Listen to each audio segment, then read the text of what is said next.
What's good, drama family? This is part 1 of our video series breaking down Bronx drill rapper Kay Flock's trial, where I'ma be telling you everything you need to know from beginning to end, including a full and detailed breakdown along with behind-the-scenes information. So as we know, Kay Flock has been arrested since December of 2021, at the age of 18 years old, for the broad-day shooting of 24-year-old Huascar Hernandez around the Sugar Hill section of Harlem. While incarcerated, he served time at Rikers Island, which is one of the most notoriously dangerous and worse-ran jails in the U.S. During his time served there, awaiting his sentencing, his ops would often make jokes, one being of him, quote-unquote, ducking rec, aka recreation, which means hiding from any altercations or fights. Ducking the full building right now because Drilly Jeezy is in there. I don't want to say no names, but niggas be scared to go to that RDC full building. No, you gotta say it because I ain't gonna lie, they be thinking niggas is so tough. Don't suck like, bro. Big deal, wait, Mr. Simon, nigga, out, you heard? Like, come on now, you see how we living, you heard? Like, come on now, like, we live in Rico, you heard? Know the vibes, nigga, I be out shot, nigga. I be out shot. You talking about, nigga? You know, real soon. Not soon, but soon. Like, I mean, like, next week soon, bro. So, They would say this because he wasn't in the notorious 4 building on Rikers, which is known for its rowdiness and at the time would house majority of his ops from the RPT-YG subset. This is because RPT had a big gang indictment sweep prior to Kay Flock being arrested. But in fact, this wasn't the case because when you are a celebrity or someone with notoriety, in Rikers, they'll typically force you into specific housing to stay away from the general population to avoid problems. Furthermore, his blood cousin by the name of Daniel Collins, D-Thang G's, had went back and forth with Flock on a jailhouse freestyle, in which they talked about their altercation when they seen each other. Kay said D-Thang got jumped, and D-Thang said Kay contracted trichinosis after messing with a smoochie by the name of Sasha. Bitch, I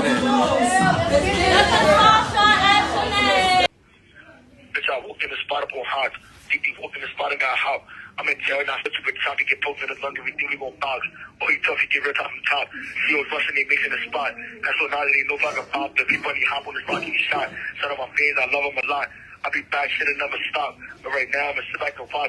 Niggas let me forget on the clock. To my mother, I love her a lot. Fuck you niggas, you all that I got. And if they ain't checking up on you, they shot. Like they said right before I got knocked in. He can't stop me if you try to shot. I'm giving you, bitch, I put over my block. Oh my god, damn. Why you loud on the net? Nigga said I got hot me, you know that shit cap. And for one, we gon' get to the fact you saw me face to face and you wasn't on that. Like, stop the lying and shit. Every clip I was and I start firing shit, dummy. So I wanna know.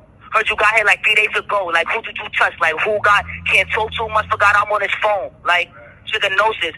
Heard you went to the clinic and had that shit. A little saucer smooth, I could have that bitch. But she gave it to you, nigga, had that bitch. Nigga dumb. Now when you walk through them hoes, keep your... When you running them, me man, I'm running my crib. I do this shit for fun. Like, what am I... And after further investigation, it was found that Kay Flock did indeed contracted trichomoniasis and was temporarily placed in the clinic housing, before being placed in a separate part of the jail that looked worse than you would imagine. It was found that their outside time was in a box cage similarly like they do to wild animals and serial killers in maximum security prisons. In the cage was only a pull-up and dip bar. But that's enough backstory talk, as I already covered the full case involving the other DOA members a part of the indictment and their charges, so watch that after this to get more backstory. Now I could go on all day breaking this down, but I'm going to skip over to the more recent updates about the trial. But comment down below if you would like to watch a full in-depth case video. So as of March 11th, 2025 Kay Flock trial has begun, as he's facing multiple charges of murder, racketeering, gun charges, and many more gang-related charges. It's important to note that no one in his indictment took their case to trial. They all copped out to get a lighter sentence as said in my last video. Ironically, during the beginning of the trial, one of the prospective jurors claimed that they knew Kay Flock's music. So they took him out because the government wouldn't want to have no one that could favor in Kay's defense. Another woman claimed she lived in Yonkers and is the mother of teenage kids, so she feels she could be fair with the gang elements of the case. All jurors were asked if they knew a list of names that I'll pop up on the screen. Names included Arian Howard aka Dougie B, Ashanti Washington aka Shawnee B, Cameron Williams aka C Blue Dot Baby, Jaron Jones aka Set to Trend, and Isaiah Rosen aka Zay Mana. The main thing to note is that the government is trying to use his rap lyrics against him to help prosecute him for these charges. On July 31st, the U.S. Attorney's Office wrote saying, and I quote, to inform the court that the government will not seek the death penalty against defendant Kevin Perez in this case. And on July 29th, K-Flock was in court with his retained counsel, who asked to delay the trial for September 9th. And as of November 12th, his bail was denied after video of the shooting was released. The Assistant United States Attorneys said that the money made from his music was used to promote more shootings and to continue to brag about them. And on March 4th, 6 days before the trial, Judge Lyman ordered K-Flock's counsel to answer by March 7th to the U.S. argument that, quote-unquote, certain rap video excerpts should be admitted, selfie-style clips, and I really rap what I live. And on March 10th, just before 5 p.m., the jury was selected.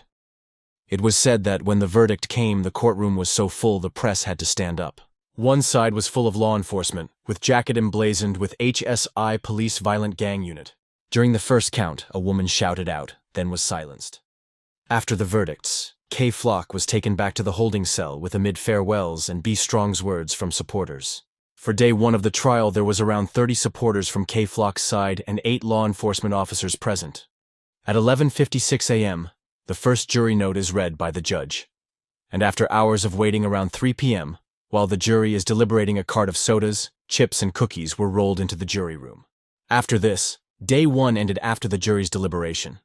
On day 2, the AUSA started off saying how K-Flock shot and killed Huáscar Hernandez and played the song by the name of OYK by Nas EBK, who is also facing a murder charge featuring Set the Trend.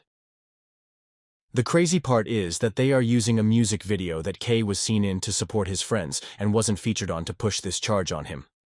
He was only in the music video to support his friends, being that him showing his face will help bring in views, given that his name had a big buzz behind it. Furthermore, the AUSA said, "You will hear from the defendant's own music videos and witnesses, including one who also killed a rival, aka Nas EBK." K's defense team responded saying, and I quote, "Yes, you will hear rap lyrics. Who is on trial here? Rap music? The Bronx is rough. Being a rapper is not a crime. K-Flock is not on trial." What he means by that is they shouldn't be pushing to prosecute K-Flock for being a rapper and for his music. K's lawyer follows up saying, "Does Kevin Perez have a right to defend himself?" As the prosecution responded, yes. So K's defense team continues saying, and I quote, "He grew up on Kelly Street and then moved to 187 Street on Little Italy. It is tree-lined." He was then cut off by the AUSA where he said, "Objection." The judge then overruled as K's lawyer continued. His earliest memories, he was cut off again as the judge said sustained. Continuing on, K's lawyer says, "Just playing music can bring law enforcement there." He was influenced by drill rap. He then talked about DOA as it being a music collective, saying it means dollars over everything. Instagram was his ticket out of Sevside. The killing in Harlem? He turned himself in. Hernandez followed my client. Furthermore, he continues saying, he is also charged with a violent incident on November 10th, 2021, a month before his death, and there was no warrant at that time for him. They have a confidential informant, and so a federal indictment in 2023. RICO is a complex law. He then says, no OY was a victim in the evidence in this case. Walking through a park is not a crime, and op can mean several things. He then tells the judge to quote-unquote, follow your oath and be fair, thank you. The judge then calls the first of many witnesses to testify against K, which we'll get to in the next video. The first witness is a NYPD detective named Eric Kim, as he says, I was at the 30th precinct, we heard gunshots. Then the jury is shown the video on 151st Street of Hernandez dead on the sidewalk, and a man yelling, they just killed my boy. Then cross-examination happens as the defense asks Detective Kim, are you aware my client turned himself in? As the detective responds, not aware. The next witness is Jarrell Soto, whom of which is under subpoena. He says, my brother Huáscar got shot, I was with him. The AUSA asked, where were you? As Soto responded, in the barbershop. My brother walked out and said, who are you? The AUSA asked, did he threaten anyone? As Soto responded, no, but he got shot. The third witness then enters, which is NYPD Detective Rachel Crawford of Crime Scene Unit. As photos of blood on the sidewalk in front of 1836 Amsterdam Avenue was shown. There wasn't that much entail on what was said or asked by from the witness, but the most important and the most surprising witness was next. And it was none other than an older head from K-Flock's block, who was said to seen K-Flock grow up and even taught him how to fight. His name was Vance Brockington, aka EB, or aka Dougie Blue, a part of the Rolling 80s Crips from Monterey, aka Railway Housing. He was arrested a year or so after after being charged with attempted murder, racketeering, marriage fraud, gun trafficking, and drug trafficking. Dougie Blue was in a video with K while he was making music in the studio, and there was even a video of them slap boxing.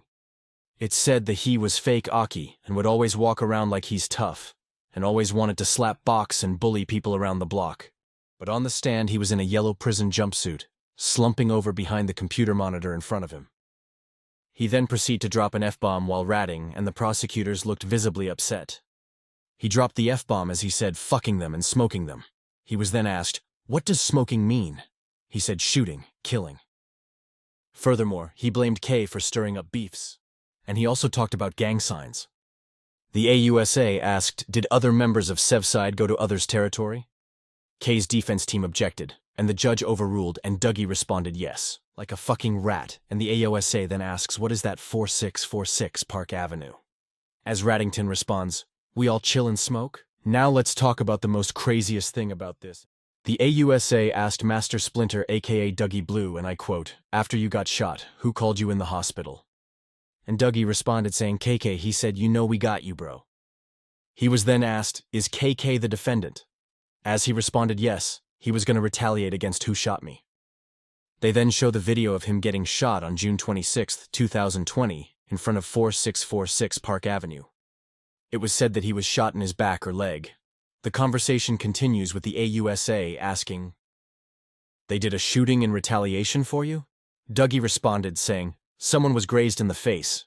He was then asked, you pled guilty to this? And he responded yes. Next he was asked, did you see the defendant with a gun? And he responded yes, he was arguing on live with someone. He was then asked, a rival? As he responded saying yes, a van was circling the block. Then the AUSA asked him, have you spun the block? His rat ass says yes, 196 and Briggs before that, with Boo Boo. And the judge asked, did you say boom? And he said boo. Now for those who don't know, Boo Boo is a Crip Railway affiliate doing time right now that has nothing to do with this case. So for him to mention a nigga that isn't even a part of the case is absolutely bonkers. This guy is looking for anything to help him cut back time on his sentencing. They then show an Instagram post saying, don't give a fuck what he jacking, and a music video by the name of Empty the Clip, which I never heard of. I believe they got the song title wrong. This is all from day 3, but on day 4 the AUSA asks him, who applied for unemployment in Arizona during COVID? The Department of Labor aka DOL agent says the email is KFlock9, which is found that this is the same email where he handles all his business inquiries, and even under his music videos. Continuing on, the AUSA said, and this Celebrite extraction? The DOL agent says it's in his phone, and AUSA asked, but what name did he use? The DOL agent says Dick Mensack. The AUSA asked, what was the username? The DOL agent said Crip80Side. And an audio message begins to play, before K's lawyer calls for an objection. And the judge calls for a sidebar. After the sidebar, K's lawyer goes out into the hall with a laptop, and as he comes back in, yet another sidebar happens as the judge says, you may play it. It says Arizona Addy on the screen, with an address from Best Ransoms, generated telephone number and address. But yeah, drama family, I'ma save the rest of the info for the next video. Love you all, make sure to tune in to part 2.